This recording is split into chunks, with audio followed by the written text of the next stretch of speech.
Hello lords and ladies of Westeros. तो देखो, इस वीडियो के अंदर अपन बात करेंगे लैरस स्ट्रॉन्ग के बारे में। उसकी थोड़ी सी बैक हिस्ट्री बुक्स की हेल्प से बताऊंगा। इसके अलावा इसने जो अभी एपिसोड 6 के अंदर अपना नया सीगल लॉन्च किया है उसके बारे में भी थोड़ी बात करेंगे कि आखिर ये क्या चीज़ मीन करता है।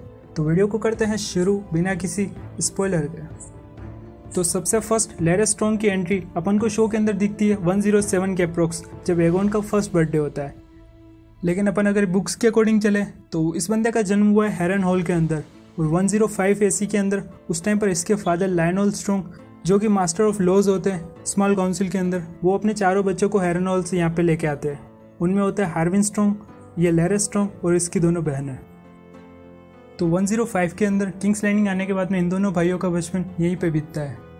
अगर इस लैरस स्ट्रॉन्ग की बात की जाए, जो कि क्लब फुट है, क्योंकि इसका एक पैर थोड़ा सा बचपन से ही मुड़ा हुआ है, यानी कि उसके कोई एक्सीडेंट नहीं हुआ है, वो जब जन्मा था तभी उसके पैर में थोड़ी डिफॉर्मिलिटीज़ थी। लैरस स्ट्रॉन्ग का नेचर बचपन से ही थोड़ा ज़्यादा ही शांत है। ये बहुत कम बोलता है और इसके किंग्स लैंडिंग के अंदर इतने ज़्यादा कोई फ्रेंड्स भी नहीं है, फ्रेंडलेस रहता है, हमेशा अकेला रहता है। ये बोलता बहुत कम है, लेकिन सारी चीज़ों को ऑब्जर्व करते हुए चलता है और उनसे सीखने की कोशिश करता है। अब जहाँ पर इसका और इसके भाई का कंपेरिजन किया जाए तो हार्विन स्ट्रॉन्ग बचपन से बहुत ज़्यादा खेलने वाला लड़का था। वो रॉयल हंटिंग के अंदर पार्ट लेता है, टर्नी के अंदर भी पार्ट लेता है, कई सारी टर्नी वो जीता हुआ भी है, और सिटी वॉच का लॉर्ड कमांडर भी है। इसके अलावा वो ब्रेक बोन्स के नाम से मशहूर है, क्योंकि वो लोगों की हड्डियाँ तोड़ देता है इसलिए। अब यहीं पे लैरस स्ट्रॉन्ग की बात की जाए तो इसका कैरेक्टर जस्ट उससे अपोजिट है। एपिसोड 4 के अंदर भी अपन ने देखा था कि ये वुमेंस की काउंसिल्स के अंदर पार्ट लेता है और उनकी गॉसिप्स के अंदर इंटरेस्ट रखता है। फ्रेंडलेस है और बोलता बहुत ही कम है। भले ही इन दोनों कैरेक्टर्स के बीच में कितनी डिफरेंस हो, लेकिन ये दोनों अच्छे भाई की तरह होते हैं, आपस में कोई लड़ाई वड़ाई नहीं होती है इनकी। इन दोनों के डुओ के अंदर जहाँ पर हार्विन एक स्ट्रॉन्ग है और पावरफुल इमेज रखता है, वहीं पर लैरस थोड़ा वीक है। इन दोनों का डुओ बिल्कुल वैसा ही है जैसा जेमी और टीरियन का है, ब्रान और होडोर का है, वैसा ही। 105 के अंदर ये दोनों भाई किंग्स लैंडिंग के अंदर आए थे, जिस टाइम पर इनके फादर मास्टर ऑफ लॉज थे। लेकिन अब 120 AC तक इसके फादर का प्रमोशन हो चुका है और वो हैंड ऑफ द किंग बन चुके हैं। इसका भाई है जो हार्विन स्ट्रॉन्ग, वो भी एक अच्छी पोजीशन रखता है, वो सिटी वॉच का लॉर्ड कमांडर बन चुका है। लेकिन लैरस स्ट्रॉन्ग के पास में कोई भी पोजीशन नहीं है। तो जो अपना एपिसोड 6 है वो 120 AC टाइम का ही है, जब हार्विन स्ट्रॉन्ग और उसके फादर लायनल स्ट्रॉन्ग दोनों हेरन हॉल के अंदर जिंदा जल के मर जाते हैं।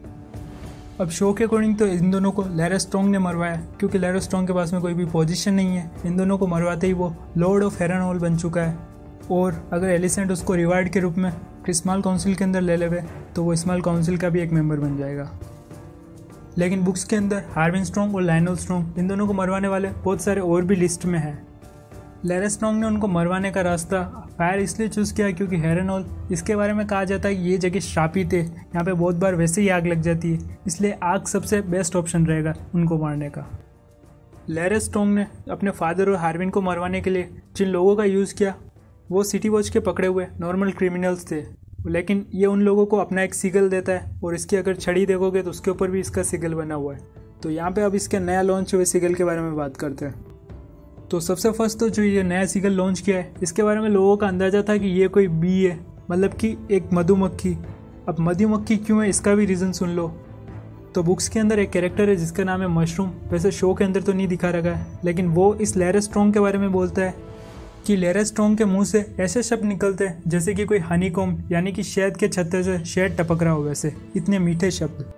और इन शब्दों जैसा आज तक कोई भी पॉइजन इतना मीठा और अच्छा टेस्टी नहीं हुआ। तो लैरस स्ट्रॉन्ग के नए लॉन्च हुए सिगल को बी से कंपेयर करने का यही रीज़न था कि मशरूम ने उसकी बातों को बुक्स के अंदर शहद से कंपेयर किया है, लेकिन एक ऐसा शहद जो जहर जैसा है अंदर से। लेकिन फाइनली फिर HBO ने कंफर्म कर दिया कि ये कोई बी का सिगल नहीं है। ये सिगल में जो बना हुआ है वो इंसेक्ट है, उसका नाम है फायरफ्लाइज, एक जुगनू की तरह। फायरफ्लाइज की जो ज़्यादातर वेराइटीज़ होती है वो पोलिनेटर्स होती है, मतलब कि फ्लावर्स को पोलिनेट करने में हेल्प करती है।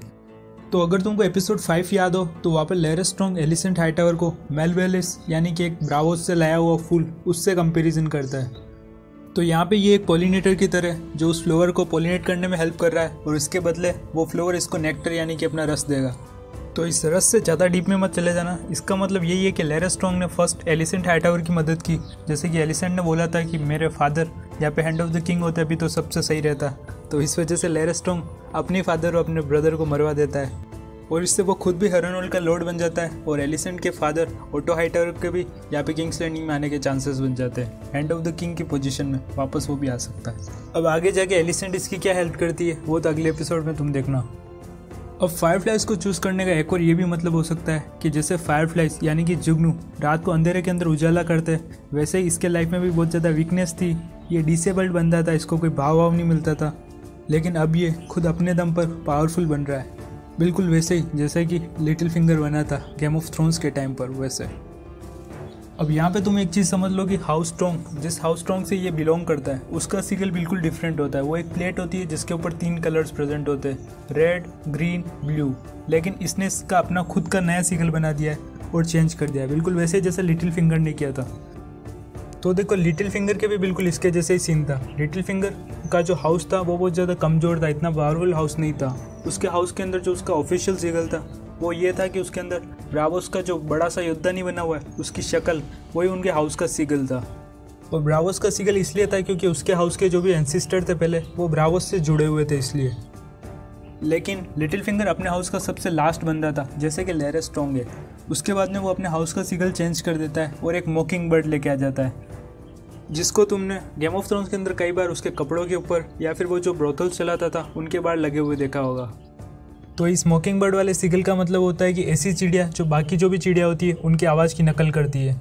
तो सेम ये लिटिल फिंगर भी अपनी लाइफ में करता है। जो पावरफुल लोग होते हैं बिल्कुल उन्हीं के साइड में बोलता है और उनके साथ में रहने की कोशिश करता है, इसलिए तो उसकी स्टार्टिंग में सरसी वर्सी सबसे अच्छी बनती होती है। तो सेम चीज़ लैरस स्ट्रॉन्ग ने भी की है। ये अपने हाउस का सबसे लास्ट बंदा है तो इसने अपना सिगल खुद बना दिया है जो इसके खुद के कैरेक्टर और पर्सनालिटी से रिलेटेड है। इसके अलावा एक बार लैरस स्ट्रॉन्ग अपने भाई हार्वी स्ट्रॉन्ग को बोलता है कि ये जो मेरा क्लब फुट है इसको मैंने पूरी लाइफ पर अपने साथ में रखा है, तो मैं जब मर जाऊँ उसके बाद में जो ये तुम्हारी ग्रेट तलवार है इससे इसको काट देना, क्योंकि मैं नहीं चाहता हूँ कि मेरे डेथ के बाद में मेरे बॉडी के साथ में ये लगा हुआ रहे। लेकिन हार्वी स्ट्रॉन्ग को तो इसी ने मरवा दिया है मरने से पहले। तो अब इसका क्लब फुट कौन काटेगा वो अपन आगे शो में जाके देखेंगे। तो फिर तुम्हें क्या लगता है लैरस स्ट्रॉन्ग ने अपना जो नया सिगल चूज़ किया है उससे वो अपने आप को जुगनू दिखाना चाहता है, डार्कनेस वाला, या फिर अपने आप को पोलिनेटर दिखाना चाहता है, एलिसेंट की हेल्प करने वाला? तो वीडियो को करते हैं यहीं पे ख़त्म, मिलते हैं नेक्स्ट वीडियो में। Thank you.